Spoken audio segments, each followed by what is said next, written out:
Bonjour et bienvenue sur la chaîne PronoWin. Aujourd'hui, donc, le pronostic du jour va concerner la journée de demain où on va aller en Bundesliga et on va rester aussi sur de la Ligue 1. Je reviens évidemment après, je crois, 2 mois d'absence.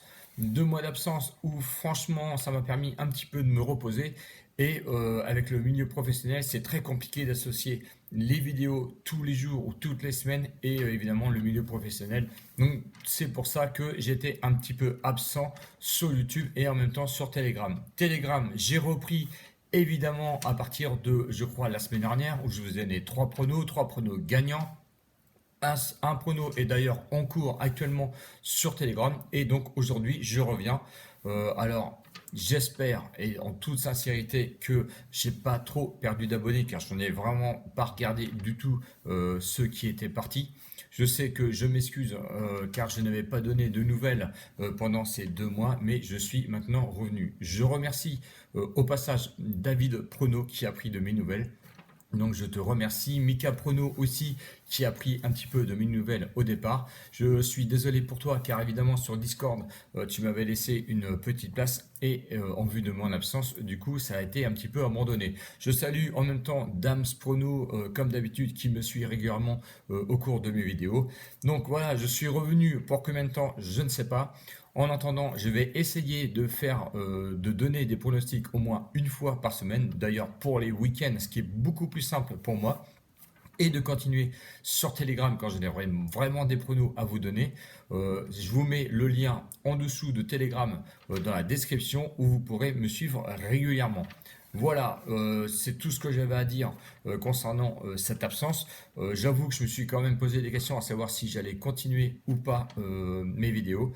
Bon, je suis là, mes abonnés quand même me soutiennent. Un petit passage d'ailleurs pour Mel, pardon, que je salue car elle a pris régulièrement de mes nouvelles et je sais qu'elle n'était pas très bien dû malheureusement au Covid. Allez, on part pour le premier pronostic du dimanche 6 mars. Match de Bundesliga à 17h30 qui va opposer Cologne, donc Cole, face à Offenheim. Alors, match peut-être déséquilibré un petit peu sur le papier. J'ai regardé divers pronostiqueurs avec les cotes où sincèrement ils ne savent pas trop où se situer. Le favori c'est Cole qui évidemment réceptionne donc avantage un petit peu on va dire aux locaux qui est huitième. Offenham lui qui est sixième. Cologne est évidemment favori à une cote de 2,45. Mais attention, Offenheim, les bookmakers ont fait bien aussi les choses parce qu'ils sont donnés à une cote à 2,65. Donc vous voyez que le favori n'est pas non plus dans une logique totale. L'état de forme des 5 derniers matchs, évidemment, va à l'avantage d'Offenheim avec 3 victoires et 2 défaites seulement. Cologne, lui, c'est 2 victoires, 2 nuls et une défaite. Donc on sait, on connaît ces équipes maintenant. On sait que Offenheim joue très bien, joue très fort aussi. Cologne a besoin de points, donc ne se laissera pas faire face à Offenheim qui est huitième et pourrait dans ce cas quasiment rejoindre Offenheim. Bon, à domicile, Cologne est sixième avec 7 victoires, 3 nuls et 2 défaites seulement. 20 buts marqués, 15 buts encaissés, donc ça marque du but, ça encaisse pas beaucoup de buts finalement. Donc attention avec Offenham qui arrive avec la sixième position à l'extérieur au classement avec 4 victoires, 2 nuls et 6 défaites au compteur. Donc vous allez me dire que 6 défaites c'est beaucoup, mais attention, 20 buts marqués et 23 buts encaissés, ça reste quand même une équipe qui tient la route. Et ça, il faut le dire. C'est une équipe qui ne calcule pas hein, Offenheim. On sait que ça joue surtout pour marquer du but. Donc c'est une équipe qui était quand même assez dangereuse. Donc je m'attends à une petite réaction quand même aussi de Cologne. Surtout que les confrontations vont à l'avantage de Hoffenheim. Il faut dire que Cologne n'a pas gagné depuis 2015 sur son terrain. Donc vous voyez, attention à la cote de favori logique. Moi je dis que l'une ou l'autre équipe peut gagner ce match et je n'irai pas aller sur le terrain de donner un vainqueur. Pour moi, le pronostic logique, ce sont les deux équipes qui marquent à une cote de 1,35.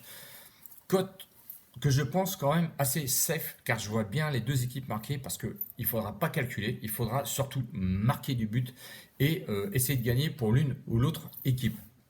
Le deuxième match va concerner un deuxième match donc en Ligue 1 à 15h. avec Bordeaux 3. Alors, Bordeaux, je me suis souvent planté sur Bordeaux car c'est une équipe assez compliquée à pronostiquer. On connaît la position évidemment actuelle de Bordeaux qui est bon dernier 20e. Mais attention car 3 et 17e. Donc attention, ce sont quand même des équipes qui se tiennent au niveau du classement à égalité de points entre le 17e et le 20 points. Et les 20 points. Donc je pense que le gagnant de ce match pourrait se sortir de la zone rouge. Donc l'état de forme de Bordeaux au cours de ces 5 derniers matchs, c'est une victoire, 2 nuls et 2 défaites. Et contrairement à 3, lui, pas de victoire lors de leurs 5 derniers matchs, c'est 2 nuls et 3 défaites.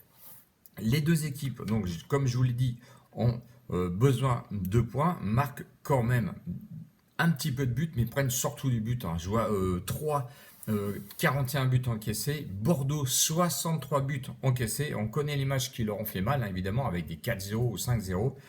Mais Bordeaux marque aussi du but. Hein, 38 buts marqués contre 23 seulement pour 3. Donc, on a vu les derniers matchs quand même de Bordeaux. Et ça, il faut le souligner. J'ai regardé le match qui était Bordeaux-Monaco. Franchement, c'est vraiment un manque de pas de chance. Un but contre son camp. Ils méritaient la victoire, même si, évidemment, quand ils ont marqué, ils ont voulu sécuriser et se regrouper derrière, qui leur a été fatal hein, d'ailleurs. Donc, je vois quand même un Bordeaux révélateur de plus en plus au fil de ces matchs. Ils ont changé d'entraîneur. Cet entraîneur qui vient de Reims peut porter ses fruits avec un bon groupe, il y a une bonne adhésion, donc j'y crois fort. Bordeaux à domicile est quand même 18e avec 2 victoires, 5 nuls et 6 défaites, 20 buts marqués, 25 buts encaissés. Bordeaux vaut mieux que ça, je vous le dis franchement, 3 à l'extérieur et 19e, donc pas mieux que Bordeaux, avec 3 victoires, 1 nul et 9 défaites. 10 buts marqués seulement, ce qui est vraiment très peu pour une équipe qui se déplace à l'extérieur, et 27 buts encaissés. Bon, attention, moi je pense que le match référence qui pourrait donner un peu plus d'élan à Bordeaux, c'est ce match-là. Ils ont construit contre Monaco, et je pense que maintenant, ils vont adhérer autour on va dire, du projet du nouvel entraîneur, et ça devrait franchement porter ses fruits. Donc c'est un match de relance, mais on se méfie. Donc au cours de ce pronostic, je vais vous donner mon avis personnel qui va être quand même la victoire de Bordeaux avec, on va se protéger, à rembourser 6 matchs nuls. La cote est raisonnable puisque c'était une cote à 1,52.